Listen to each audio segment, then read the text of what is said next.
The Trial of the Chicago 7, directed by Aaron Sorkin in 2020, markedly depicts the emergence of counterculture protests in the US. High casualties and costs to taxpayers prompted opposition to the Vietnam War in the late 1960s. After Martin Luther King's assassination in 1968, the organizations such as the National Mobilization Against the War and the Yippies resisted political conventions. These groups advocated an anti-war rally during the 1968 Democratic National Convention in Chicago, but were denied permits for Lincoln Park.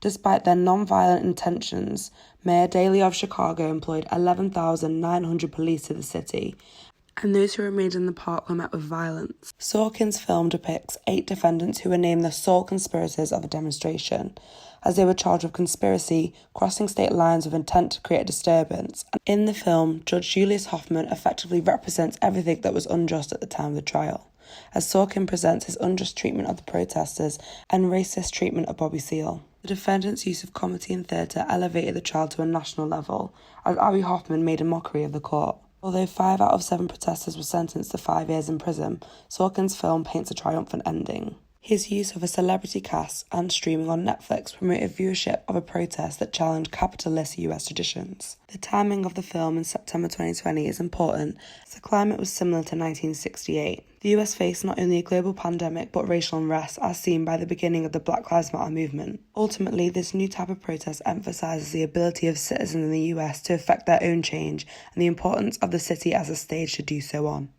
For just over 2 months in 1871, the city of Paris was occupied by what came to be known as the Paris Commune. The people of Paris took control of their city, launching a progressive, socialist, liberal-leaning government, with women playing a central role. The Commune ended with a violent suppression from the French army, with 20,000 communards killed and the city burnt. As you listen, you may wonder what this 1871 Parisian Revolution has to do with a 2020 film about a 1968 protest. Well, the narrative that the American press posed following the end of the Commune illuminates an age-old American tradition that demonizes the actions of protesters in order to delegitimate radicalism. The demonization of the communards came through the figure of the fire-wielding female communard, the Pétrolière. Samuel Bernstein terms this one of the 19th century's most powerful negative symbols. It effectively employed the misogyny of the day in order to demonize the women containing their revolutionary power, and as a result, they became the scapegoats for the violence of the state. Chicago Mayor Richard Daley termed the protesters terrorists, an evocative word that highlighted Daley's unwavering commitment to placing the blame on the protesters. In the media, they were described as hippies, and following Daley's lead, blamed for the violence.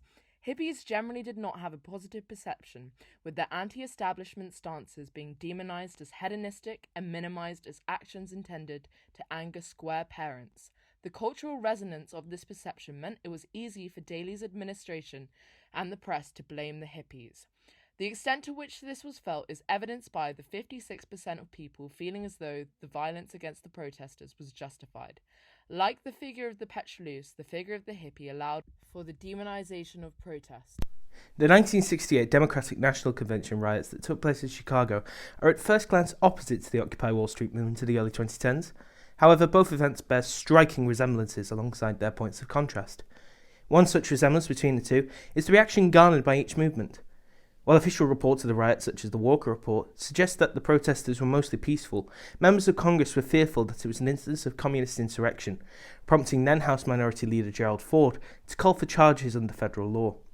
Moreover, a Chicago Tribune article from 1968 portrays how this fear held by politicians was also held by the media, stating that the Democratic National Convention was D-Day for many dissident groups of the United States. Occupy Wall Street, on the other hand, was a completely peaceful movement.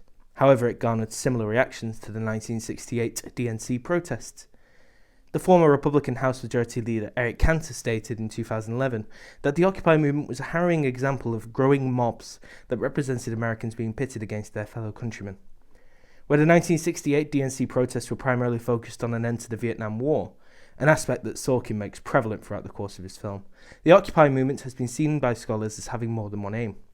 Anita Shari believed that OWS was set up to tackle the two axes of neoliberal politicization, emphasizing that these were the rigidification of political forms and the bracketing of the political from the economic. Slovenian philosopher Slavoj Žižek, on the other hand, believed in a more positive and broadly encompassing set of aims for Occupy Wall Street, when stating in a Guardian article, "Their basic message is the taboo is broken. We do not live in the best possible world. We are allowed, obliged even, to think about alternatives."